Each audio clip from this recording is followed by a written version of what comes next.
Today we are going to discuss about the abnormal patterns of respiration. I am not going to discuss about dyspnea, various causes of dyspnea, etc. This is about the patterns of breathing. So when you are examining a patient with a respiratory problem, or when you are examining the respiration of a patient, we have to look for three things. First is rate. Is the rate is increased? Is the rate is normal rate is 12 to 20 per minute in an adult. More than 20 we call it as tachypnea, less than 12 we call it as bradypnea. Second is you look at the depth of breathing. The tidal volume determines the depth. And third is the rhythm of breathing. The regularity by which one respiration follows the other is the rhythm. And fourth, you look for any pattern, particular patterns are there.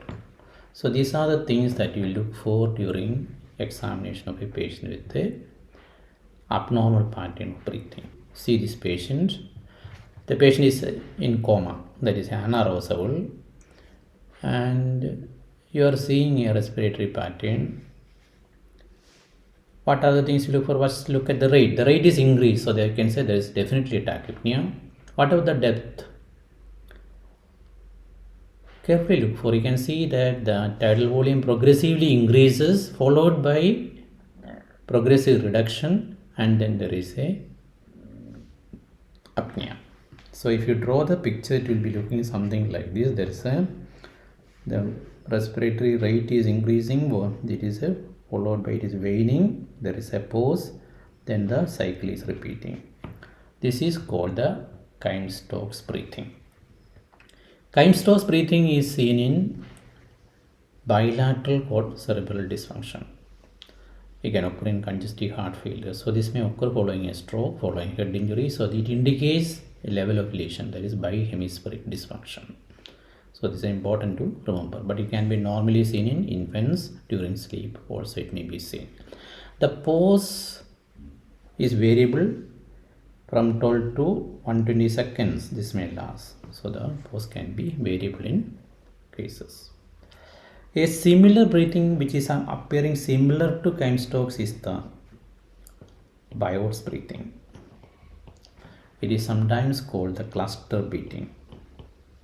Cluster breathing.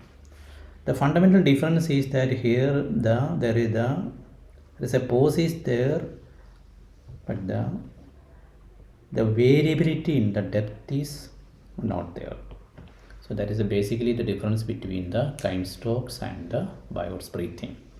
Biot's breathing is sometimes called a cluster breathing. There is a cluster of breath sound breathing.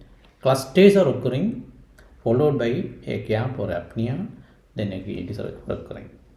This occurs in pontine lesions. So Biot's breathing can occur in stroke. Hope these two patterns are clear to you. Next we look into another, this a child brought with coma. So look at the respiration. Again go by the same pattern, rate, depth, rhythm and pattern. You can see that the patient is having increased rate, there is tachypnea. In addition, there is a depth is also increased. So this is a hyperventilating, the patient is hyperventilating. As if patient is having hunger for air. So this is the classical air hunger, otherwise called the Kussmaul's breathing. Kussmaul's breathing is otherwise called air hunger. This is a feature of acidosis. So this can occur in diabetic ketoacidosis, any metabolic acidosis, you can get it. For example, renal failure, methanol poisoning, ethylene glycol poisoning. So the lactic acidosis, following sepsis, the patient may develop a tachypnea like this. So coma with increased breathing, think about one is the metabolic, the Kussmaul's breathing. Another important condition, suppose a patient with a coma has having an increased breathing. So suppose you draw the breathing pattern. The breathing pattern will be like this. This is called the central neurogenic hyperventilation. That is the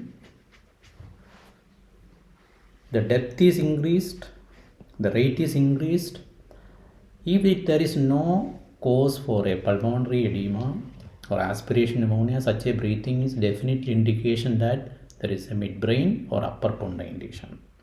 So central neurogenic hyperventilation is evidence of a pontine lesion, upper pontine lesion or midbrain lesion. So when a patient developing a Kynsto's breathing followed by central neurogenic breathing means that there is a level of lesion is coming down.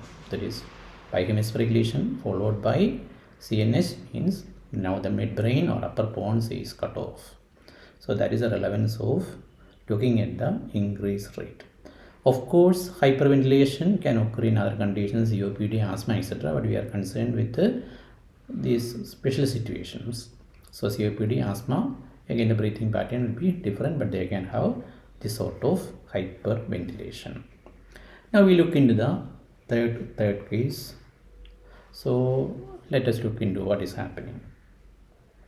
Again, you can see that when you go by the same, the rate, the depth, the rhythm and pattern. So rate is increased, so there is tachypnea. Depth is increased, so it is a hyperventilating or hypercapnia. But the rhythm appears to be, there is no much difference, but in between, sometimes you can see that there may be, okay, this is again a hyperventilation. So hyperventilation, so causes may be anything. But one condition you should keep in mind is the anxiety. Anxiety can present with hyperventilation. They may even come with the tetany. So one of the differentiating points will be such patients can have sighing respiration. They will not take a deep breath in between. So that is the classical hyperventilation. So said about the central neurogenic hyperventilation. We have said about the Kynsto's breathing.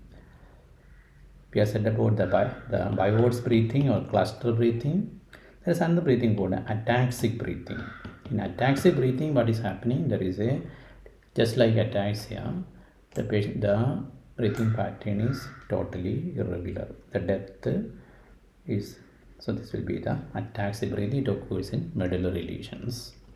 So another important thing you should keep in mind when a patient comes with a coma, look at the respiratory rate. If the respiratory rate is low, there is Bradypnea. What do you consider? There is a comatose patient with respiratory rate less than 12. If you record the breathing is shallow, depth is less, this is always indicative of sedative poisoning. So that is the importance of looking in a comatose patient. Bradypnea indicates. Then two more important conditions are when you can have obstructive sleep apnea. Again, the pattern will be different. We will discuss it in another session. And central causes for apnea or central sleep apnea. Some neurological diseases can present with what is called the one-line curse. That is the patient, when they go to sleep, they go into apnea. So such conditions will be discussed in another session, and the neurological control of breathing will also be discussed later.